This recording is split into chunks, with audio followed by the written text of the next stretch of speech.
তাদের আয় দেখি কি করেছিস। তো তো সারা গোটা জায়গায় দেখছি মাছে ভর্তি।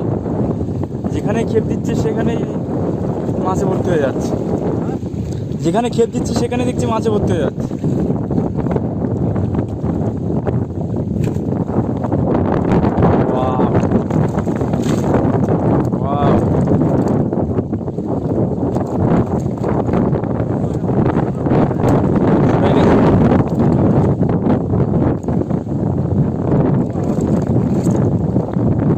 ক কেজি করে হবে এক একটা?